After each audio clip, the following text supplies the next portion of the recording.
And you've been trying to analyse their telephone technique. What sort of questions have you been asking them? We've been asking the questions to find out whether they're assertive, aggressive or submissive.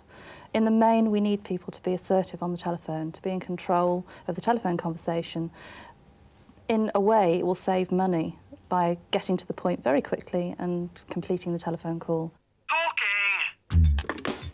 Hello, Jessie speaking. You don't look very confident, I'll be honest with you, but perhaps it doesn't come across in her voice. What do you think about Jessie? Jess's tone could have been more forceful. Right. Do you feel that you could do with being more assertive on the telephone? Up to this day, I thought I was, actually. Good morning, Andy Guttridge. Can I help you? Yes, very good. Your score showed a very good sales profile, and I actually filled it out and I said I'd employ you tomorrow. Hello, Channel 4, it's Maya speaking. How may I help you? Wonderful. Hello. Do you not get many phone calls, David, is it? It's funny you should say that. You do not like the telephone, David? I absolutely hate it, yes. I think the longer silences work very well when you've been speaking to somebody for quite some time. You've travelled a long way together. They've opened up and shared their innermost feelings, sometimes of overwhelming despair. I mean, it's a great privilege to be at the other end of the phone under those circumstances.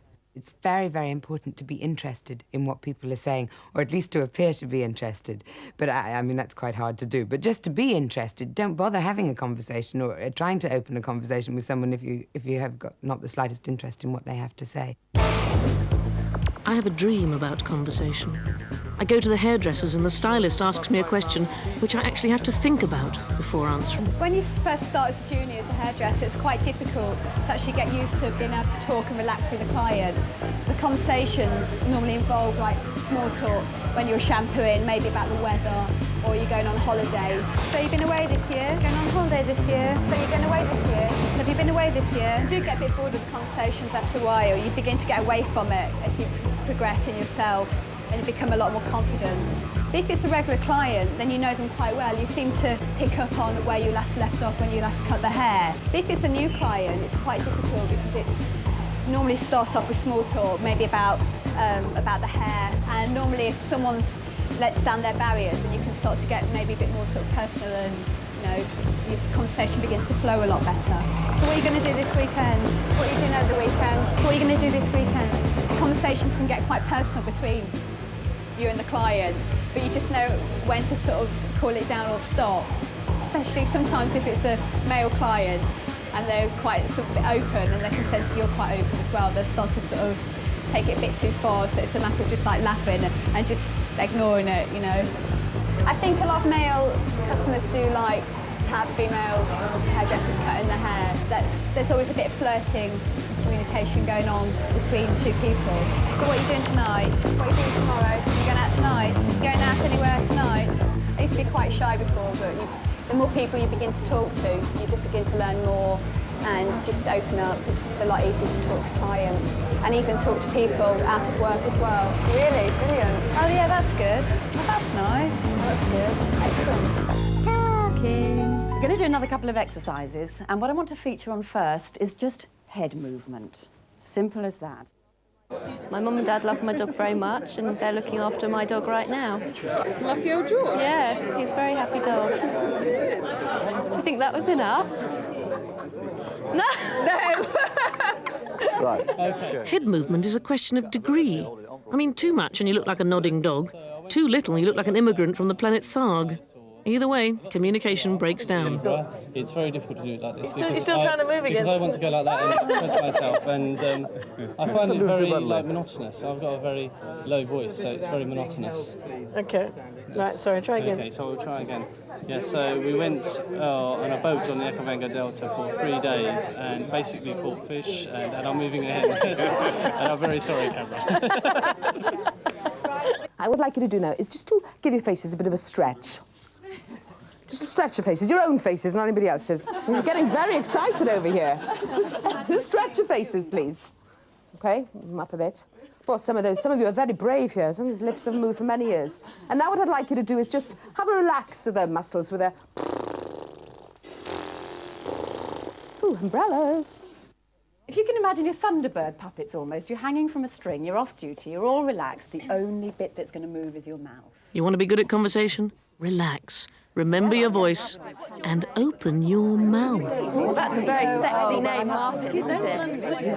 Yeah, it's rather gorgeous. What's your surname? My surname's Bangs, B-A-N-G-S. So Really? I wish that was mine. I just heard the line, I'm a very sexy man. What we're going to do is we're going to interrogate Sandi. I'll kick off, and we're going to have 2 examples here. One is the first time I interrogate you, you're not going to think about what you're saying. You're just going to leap straight in and say the first thing that comes into your head. And we'll see what sort of impression that makes and whether she looks, you know, in control or not. So, Sandi, what's it like being so short? It's terrible. Are you very rich? No. How's your sex life? Fabulous. All right, OK.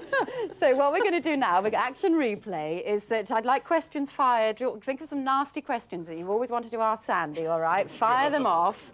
But Sandi is going to be really cool, really calm, really comfortable up there.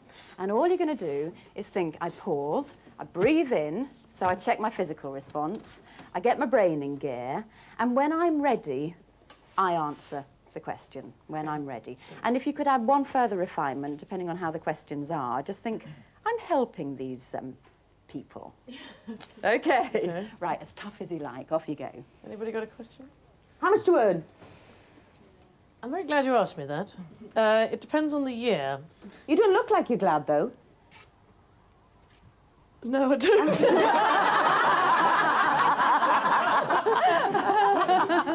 Be rubbish as a politician. I think you're helping that person, that baggage over there. You're helping her. You're helping Sorry, her. I've got to be helpful. Let's have some more questions. Anybody else got the question for me?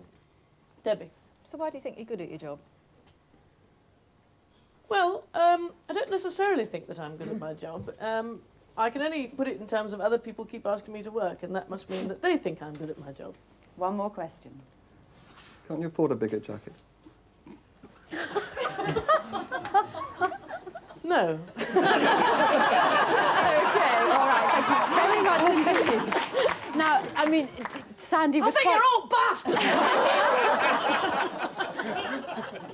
I think she came across as reasonably comfortable, yes? And you weren't, you know, she was in charge. As much as she possibly could be, she was in charge up here, because invariably the person asking the questions tends to be in charge, because, of course, they know what they're going to ask.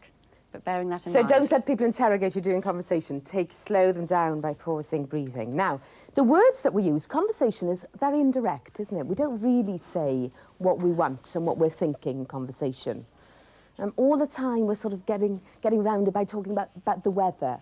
Very often in the early stages of a conversation, it's almost like a dance, really. You know, you're trying to find out things about the other person by how they look, how they sound, and to an extent, the words they use. But the words are often covering up what we're thinking. In this exercise, this demonstration, Sandi and I are the brains, if you like. Thanks. So we're going to be expressing a thought, and then you're going to translate it out of your mouth. So I'll just give you a demonstration of a few of them, so you get the hang of it, Robin. God, he's shaved off his moustache. He looks terrible. You look different. God, he's such a boring man. Oh, what can I do about him?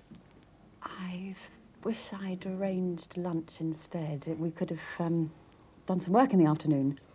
I really wish he'd go. Did you have to have an early start tomorrow? Get it? Get it? Right. OK. Right. So, off we go. So this is a very typical scene in homes all over Britain every evening. Here we go. I really, really want to go to that new Chinese restaurant tonight. What do you fancy doing tonight? How am I going to tell her I've got a ticket for the football? I'd rather go out tonight, I think. Oh, I'm desperate to go to that Chinese. How can I put pressure on him to do it subtly? What do you fancy eating then? Do you fancy Indian? Chinese, maybe? I spent 30 quid on that ticket. I've got a pain in my leg.